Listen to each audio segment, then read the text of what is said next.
Assalamualaikum warahmatullahi wabarakatuh. Di sini saya akan menjelaskan tentang kesetimbangan kimia. Adapun pengertian kesetimbangan kimia sendiri adalah menyatakan laju reaksi ke arah produk sama dengan laju reaksi ke arah reaktan, serta konsentrasi reaktan dan produk tidak berubah-ubah. Ciri-ciri kesetimbangan kimia ada 3. Pertama, reaksi bolak-balik, yaitu zat produk dapat kembali bereaksi membentuk reaktan. Kedua, bersifat dinamis, yaitu reaksi berlangsung terus-menerus dalam dua arah dengan laju reaksi produk sama dengan laju reaksi reaktan. Yang ketiga, terjadi di dalam sistem tertutup, yaitu produk dan reaktan tidak ada yang meninggalkan sistem. Reaksi kimianya dibagi menjadi 2, yaitu reaksi irreversibel dan reaksi reversibel. Reaksi irreversibel ciri-cirinya: pertama, zat hasil reaksi tidak dapat bereaksi kembali membentuk zat bereaksi. Kedua, ditandai dengan panah satu arah. Contoh reaksinya, Mg solid ditambah 2HCl aqueous menghasilkan MgCl2 aqueous ditambah H2 gas. Adapun ciri-ciri reaksi reversibel: pertama, zat hasil reaksi dapat bereaksi kembali membentuk zat bereaksi. Kedua, ditandai dengan panah dua arah. Contoh reaksinya, H2 gas ditambah Cl2 gas menghasilkan 2HCl. Contoh reaksi irreversibel dalam kehidupan sehari-hari yaitu kertas yang dibakar akan berubah menjadi abu-abu sehingga tidak dapat berubah kembali menjadi kertas semula. Contoh reaksi reversibel dalam kehidupan sehari-hari yaitu es batu yang mencair menjadi air dapat dibukakan kembali menjadi es batu semula. Jenis-jenis kesetimbangan kimia ada 2, yaitu kesetimbangan homogen dan kesetimbangan heterogen. Kesetimbangan homogen sendiri adalah kesetimbangan yang terdiri dari satu fasa. Contoh reaksinya, H2 dalam fasa gas ditambah Cl2 dalam fasa gas menghasilkan 2HCl dalam fasa gas juga.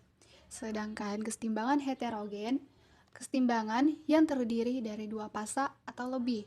Contoh reaksinya, Mg dalam fasa solid atau padat ditambah 2HCl dalam fasa aqueous menghasilkan MgCl2 dalam fasa aqueous ditambah H2 dalam fasa gas.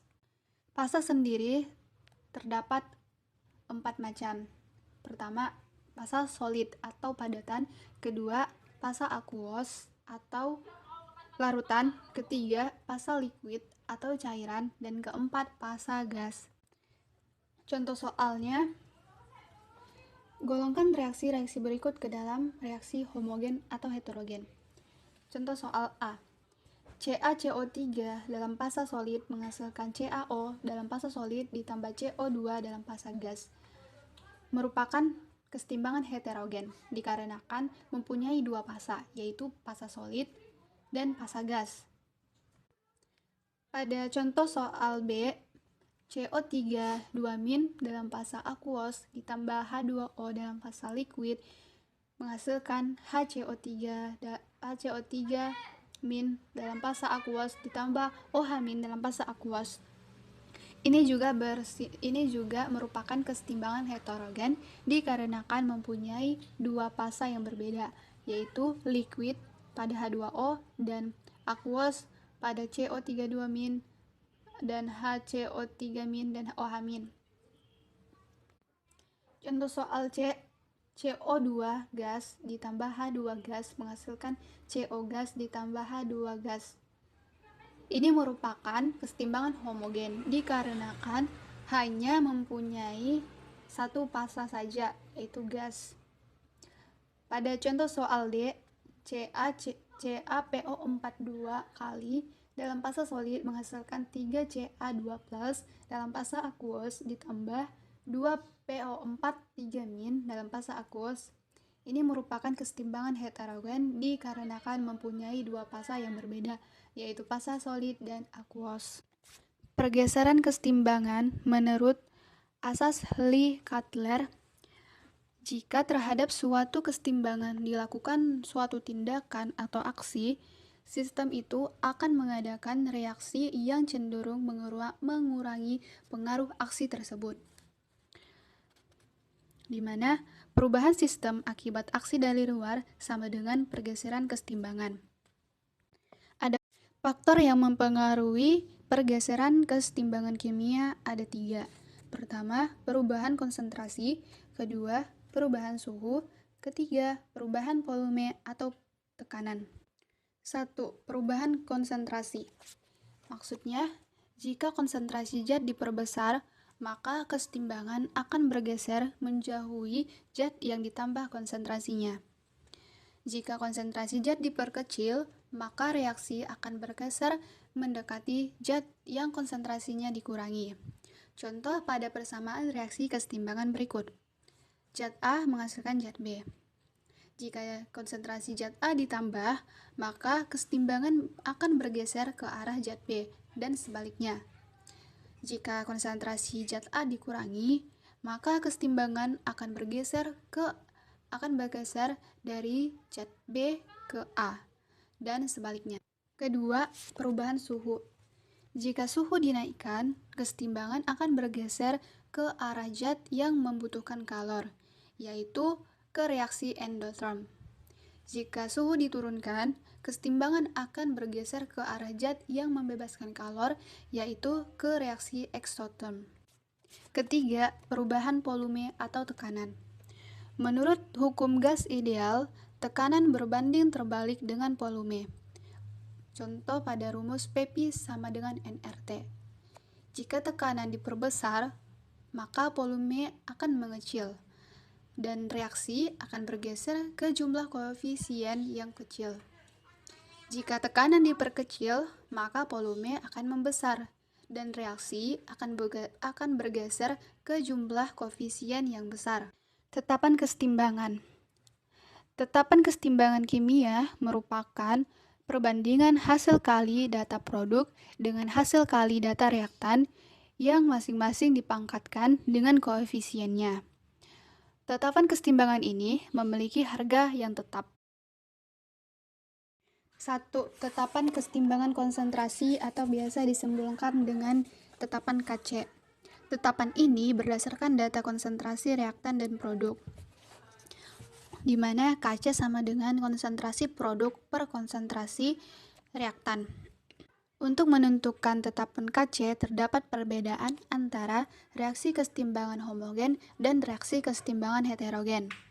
Pada reaksi kesetimbangan homogen, contoh reaksinya zat A dalam fasa gas ditambah zat B dalam fasa gas menghasilkan zat C dalam fasa gas ditambah zat D dalam fasa gas juga. Maka didapatkan tetapan KC-nya sama dengan konsentrasi zat C dipangkatkan dengan koefisiennya dikali konsentrasi zat D pangkat koefisiennya dibagi konsentrasi zat A pangkat koefisiennya dikali zat B pangkat koefisiennya. Adapun pada reaksi kesetimbangan heterogen, contoh reaksinya zat A dalam fasa gas ditambah zat B dalam fasa solid menghasilkan zat C dalam fasa gas ditambah zat D dalam fasa gas. Maka didapatkan tetapan KC-nya sama dengan konsentrasi zat C pangkat koefisiennya dikali konsentrasi zat D dalam pangkat koefisiennya dibagi konsentrasi zat A pangkat koefisiennya. Kedua, tetapan kesetimbangan tekanan parsial atau biasa disimbolkan dengan tetapan Kp.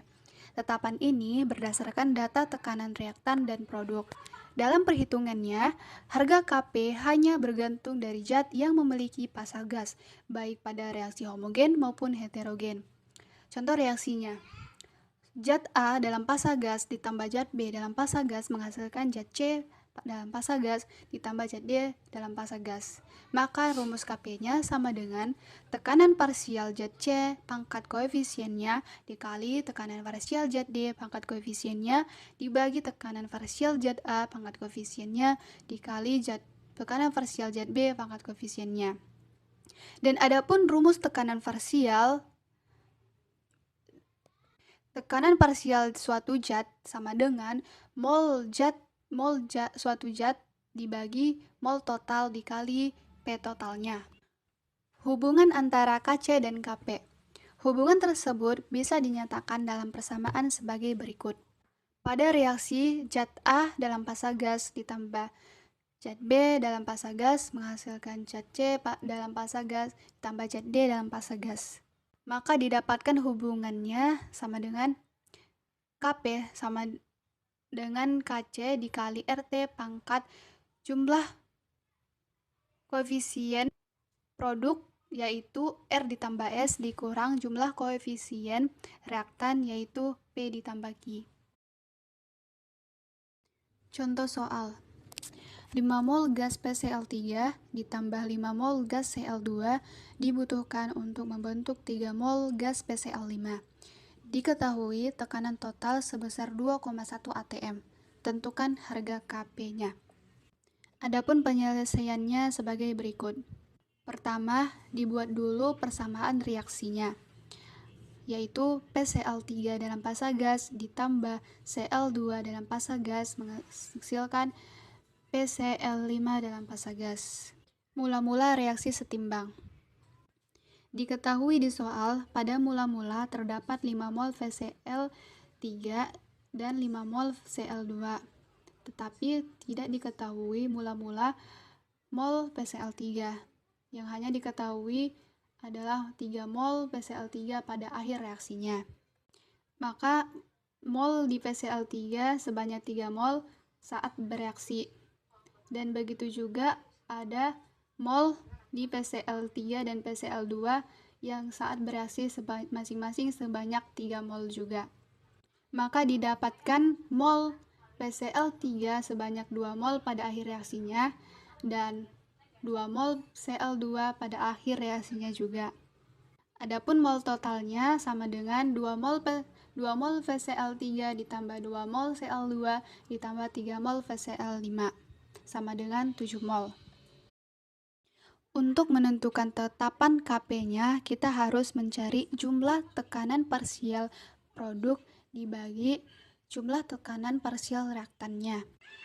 Pada tekanan parsial PCl3 sama dengan mol PCl3 dibagi mol total dikali P total sama dengan 2 mol dibagi 7 mol dikali 2,1 atm sama dengan 0,6 atm.